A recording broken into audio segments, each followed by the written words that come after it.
ఈ వీడియో మీకు బాగా యూజ్ అవుతుందండి ఇలాంటి సిచ్యువేషన్ వచ్చినప్పుడు. కస్టమర్ నాకు మొత్తం ఫుల్ హ్యాండ్స్ పెట్టమన్నారు. అంటే బ్యాంగిల్స్ వరకు మనకి పైనుంచి కింద వరకు 21 ఇంచులనమాట. సన్నగా ఉంటారు కాబట్టి మేబీ అయ్యే ఛాన్సెస్ ఉంటాయని చెప్పాను. అలాంటప్పుడు రిస్క్ తీసుకోకూడదు కదా! ముందే చూసుకోవాలి. అయితే అలాగా బ్యాంగిల్ హ్యాండ్స్ పెట్టినప్పుడు సన్నగా ఉన్న బోర్డర్ అనేది హ్యాండ్స్‌కి వచ్చేలా చూడమన్నారు. పైన పఫ్ కూడా కావాలన్నారు. అంటే పఫ్ 21 ఇంచులు, ఖర్చులు అన్నీ పోగా ఇంతొచ్చింది. నాకు మిగిలింది ఈ క్లాత్ అనమాట. ముందుగా నేను back part, front part 2 cut చేసుకున్నాను. అందులో ఎలాంటి మార్పు లేదు. వాళ్ళు చెప్పినట్టే కట్ చేశాను. హ్యాండ్స్ వస్తే పెట్టమన్నారు, లేకపోతే వద్దన్నారు. కానీ మాక్సిమం ట్రై చేయమన్నారు. సో నేనేం చేశానంటే ఫస్ట్ హ్యాండ్స్‌కి ఎంత క్లాత్ కావాలో అంత క్లాత్ మార్కింగ్ వేసుకున్న తర్వాత ఫోల్డింగ్ వైపుకి బ్యాక్ పార్టు, అదేవిధంగా ఫ్రంట్ పార్ట్ క్రాస్ కటింగ్ అనమాట. క్రాస్‌గా పెట్టేశానండి. పెట్టిన తర్వాత షేప్ బెల్ట్ మిగిలిన క్లాత్ ఉన్నాయి కదా!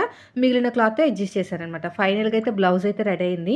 ఇది ఎందుకు చెప్తున్నానంటే మీకు ఎప్పుడైనా ఇలా డౌట్ వచ్చినప్పుడు ముందు కట్ చేసేయకండి. ఇలాగ సెట్ చేసుకున్న తర్వాత అవుతుంది అంటేనే కట్ చేయండి. అవ్వకపోతే అవ్వట్లేదు అని చెప్పండి. ఓకేనా? లైనింగ్ పోతే పోనివ్వండి. ఒరిజినల్ క్లాత్ పోయిందంటే మళ్ళీ రాదు కదా! సో ఈ టిప్ మీకు బాగా ఉపయోగపడుతుందనే ఉద్దేశంతో వీడియో పోస్ట్ చేశాను. నిజంగానే మీకు నచ్చితే ఈ వీడియో లైక్ అయితే చేయండి. ఫ్రెండ్స్ కూడా షేర్ చేయండి.